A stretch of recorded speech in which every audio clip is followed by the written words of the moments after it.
Secara transparan, PMJ Polda Metro Jaya harus sampaikan dong bahwa si ijazah itu sudah tidak ada di sini. Nah, kalau memang demikian, ya tidak ada relevansinya untuk bertanya kepada kita. Karena katakanlah pasal-pasal yang dituduhkan kepada kami sebagai terlapor itu pasal-pasal yang semuanya itu berrelevan dengan kehadiran dari ijazah ini. Sekarang apa ya, memuaskan syahwat ya, satu orang saja APBN kita dirugikan. Ya sementara ada narapidana berkeliaran nggak diproses. Ya ada yang namanya Sylvester Matutinga itu sudah terpidana, sudah inkrah, yang harusnya segera diproses malah dikasih jabatan komisaris. Bagaimana negara ini ya? Dan ada satu lagi juga, dugaan banyak orang ini ya, ini penting sekali untuk saya sampaikan sebelum saya masuk ya. Dugaan banyak orang, banyak ahli, banyak analis ya, bahwa kita duga bahwa justru sekarang itu isu ini bergeser menjadi upaya delegitimasi terhadap Presiden Prabowo Subianto.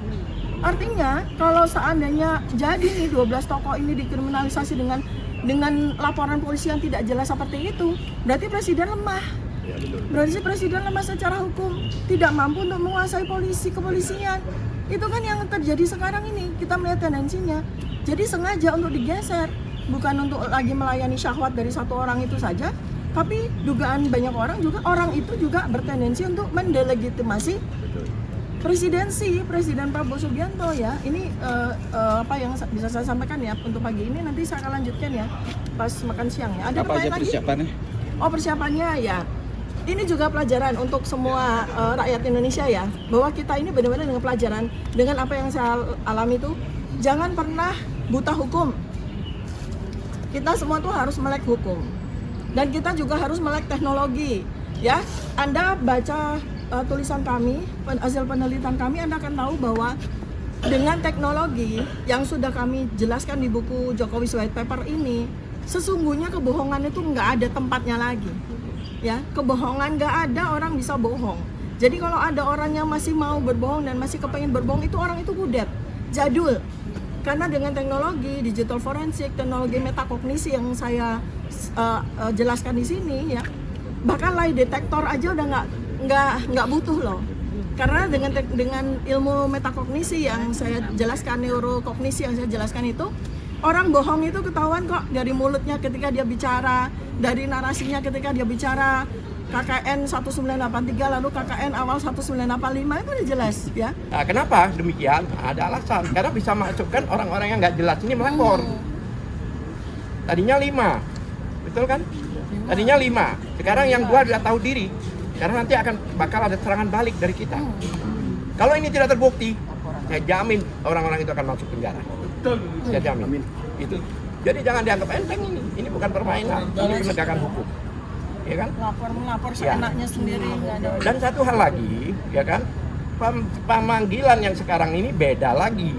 Tadinya itu pemanggilan yang awal itu adalah peristiwa 26 Maret.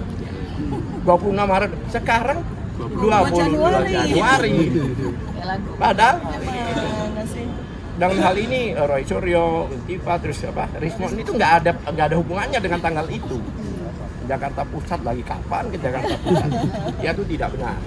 Karena dari awal itu dilaporkan dengan nama inisial dan itu disebutkan oleh lawyernya. Bahkan disebutkan nama-nama itu dan nama-nama itulah dipanggil semua. Roy Suryo dipanggil, ya itu inisial itu. Kok tiba-tiba sekarang dikatakan peristiwanya? Nah ini kebohongan lagi. Akan memberikan kesaksian selaku ahli dari telematika dalam perkara yang lain. Saya diminta oleh kepolisian untuk menjadi ahli. Ya, jadi artinya ahli beneran di sini saya mensupport sahabat saya Dr. Tifa. Moga-moga apa yang dilakukan sama seperti saran-saran dari Pak Alkatiri tadi bisa dilaksanakan dengan baik. Dan yang paling penting adalah dalam surat itu tanggalnya adalah 22 Januari. Itu saja. Oh iya, tapi jangan demo, tapi mengadukan. Oke ya. Ya.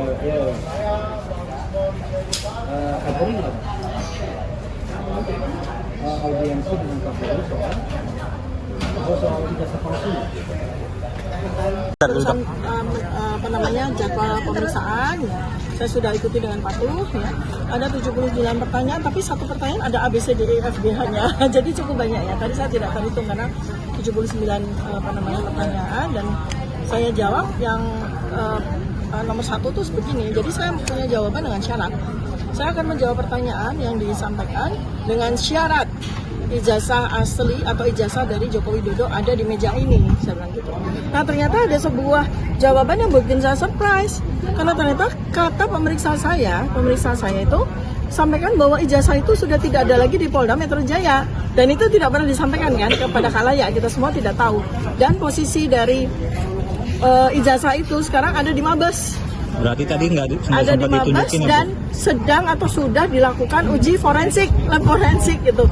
Nah, tentu saja saya langsung tanya, loh, kok tidak ada pengumuman apapun di media massa dan kemudian juga tidak ada rilis dari Polda Metro Jaya bahwa ijazah itu sudah tidak ada di sini, sebab dan sudah dibawa ke Mabes. Harusnya kan secara transparan PMJ Polda Metro Jaya harus sampaikan dong bahwa si ijazah itu sudah tidak ada di sini.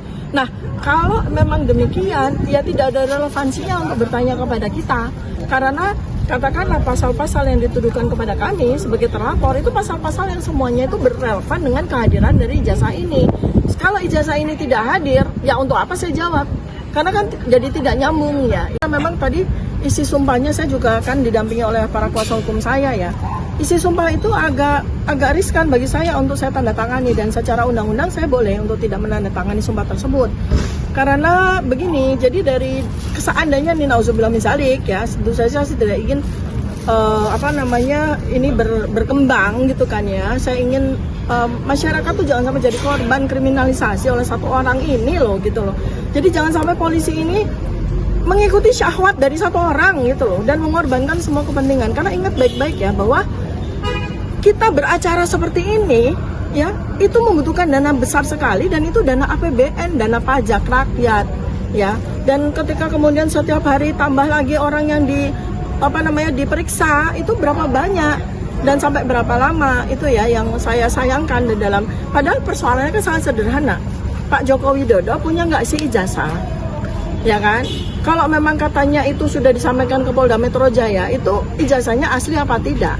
Kami sebagai saya terutama RRT ya, Roy Rismond dan Tifa, kami punya ilmu untuk melakukan membantu polisi, membantu masyarakat untuk memverifikasi dengan ilmu kami apakah ijazah yang katanya itu disita oleh Polda Metro Jaya itu identik atau otentik atau asli atau tidak gitu kan, sederhana.